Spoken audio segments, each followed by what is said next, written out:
All right, big update now coming in. At this point in time, we're learning, Tahawwur Rana is expected to be handed over to the NIA. We are learning by the FBI on a day to be decided by both sides. This is the latest that we're picking up. He has been convicted in 2011 and he was later sentenced to 13 years in prison, and he had approached the Supreme Court, after which we understand in a big development that's now coming in. The US Supreme Court has denied the Mumbai terror attack accused Tahawwur Rana's application. That means there will be no stay on his extradition to India. My colleague Radhika Ramaswamy is joining us on the broadcast here. I also have with me my colleague Ghazali joining us on the broadcast. Radhika, big win for Indian authorities. The US Supreme Court, we understand, has denied Tahawwur Rana's application in which he had sought extradition to India.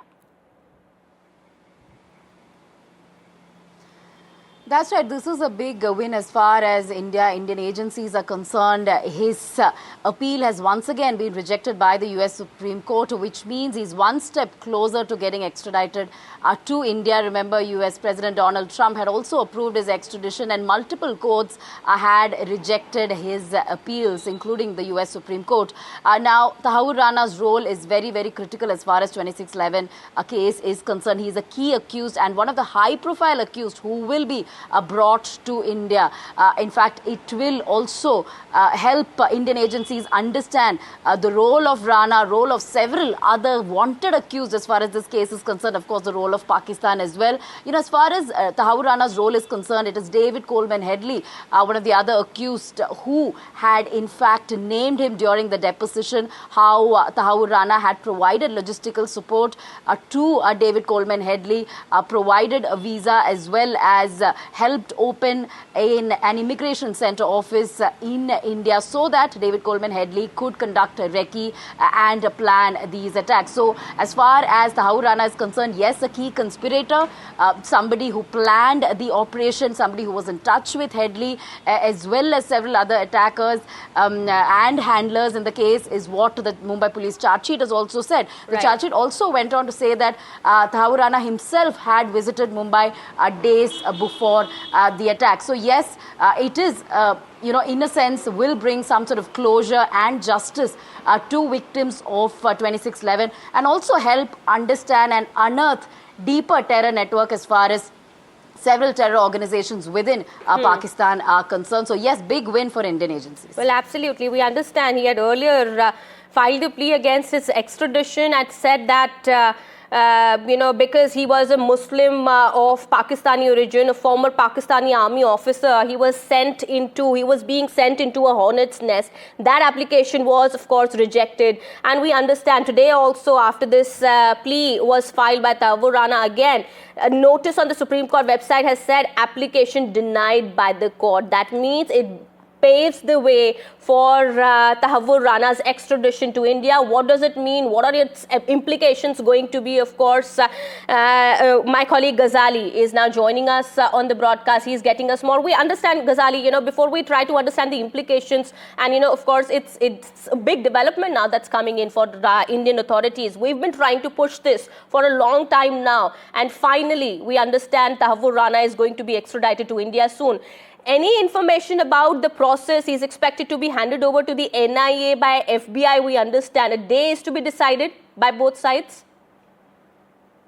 See, in diplomacy, we know that how nothing is fixed, because even when his last application was filed, which was to stay the extradition, his extradition from US to India, it appeared that that would be the last legal option or last legal recourse he has been taking.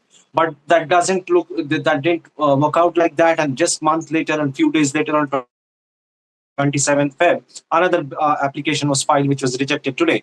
So there is no official word from either the US authorities or the Indian authorities as such that whether this would be the last legal recourse or this is the last legal recourse he has availed now. But it appears so that if this is going to be the last legal recourse he has already taken off, then Indian agencies will certainly speed up the extradition process, because this has been a very long drawn case of extradition which has been dragging its feet. Very interestingly, as Radhika was pointing out, Tahawwur Rana and also stayed in India just days before the Mumbai attack on two occasions, on two dates, on 13th and 21st of November. And he had traveled to places like Ahmedabad and Cochin and Hapur and Agra in UP. So once he's brought back into Delhi, as and when it happens, the agencies will also try to get him to those locations where he had stayed, and that will certainly help the Indian agencies here to unravel all his linkages which led to that entire terror attack in Mumbai. And this is a big win for agencies. They will certainly be able to establish more, though it is very well known the involvement of Pakistan, its agencies, its army. So that will only be those allegations and will only be proven true, because India has been pointing out Pakistan for its terror linkages in all the global forums and very recently in United Nations and as well. Pakistan so far has been denying all those allegations and accusations which India says are true, and they have evidence also. But former UP DGP Mr. Vikram Singh is also now joining us on the broadcast here. Thank you so much, sir, for speaking to NDTV. How do you see this big development, sir, coming in as a big win for the Indian establishment? We've been pushing for this since a long time now, as we've been saying, and finally the day is here. We understand this would definitely now pave the way for Tahawwur Rana's extradition to India.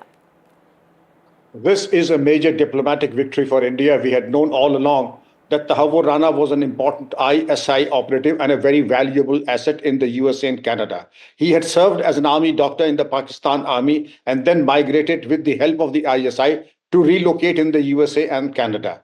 He, in fact, started an immigration agency and had the audacity to start an office in Mumbai. He is eyeball deep involved in the 2008 Mumbai massacre, in which 160 persons were killed, and the rest is history.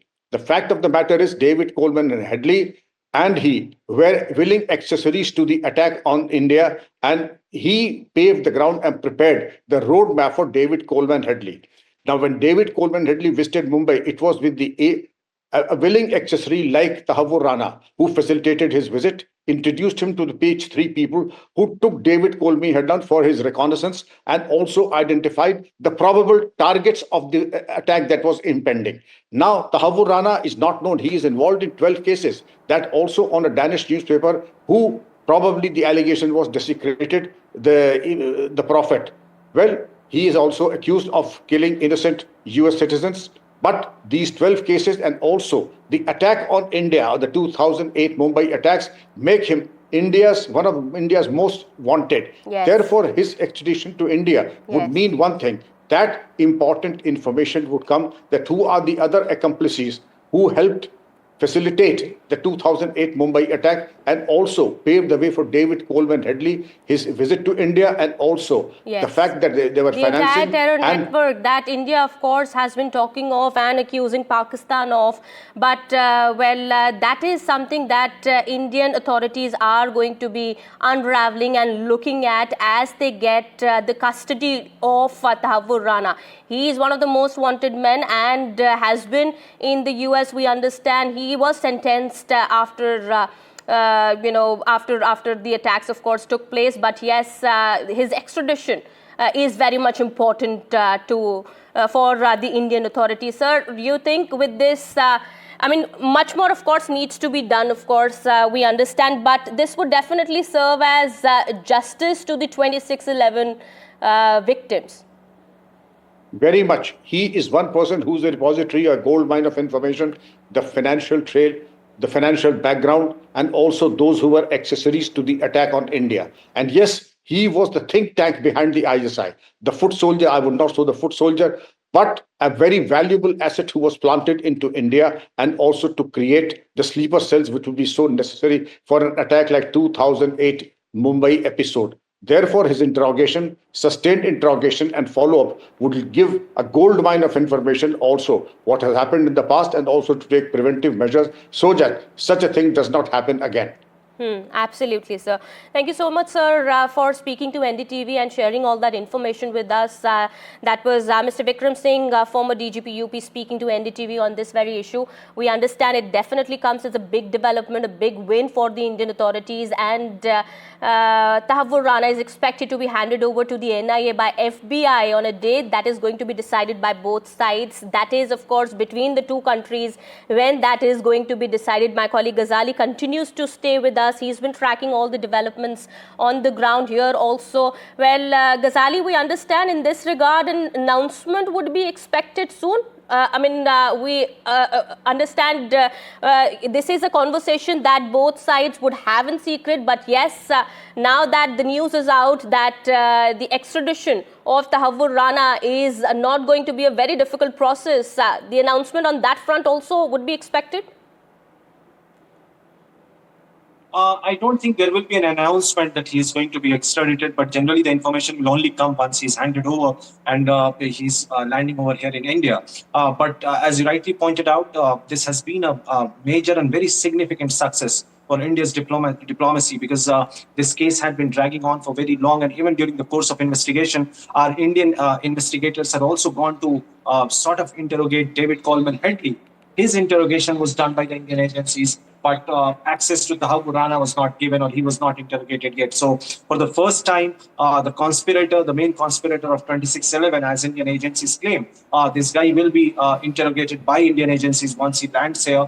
And as and when that happens, because the dates are not confirmed yet, there is no official confirmation whether this was his last legal recourse, as I have been reporting. And once that comes from the Indian agencies, a hint will be there that perhaps this was the last chance he had. Then Indian agencies will also swiftly move in to ensure that his extradition is done as soon as possible.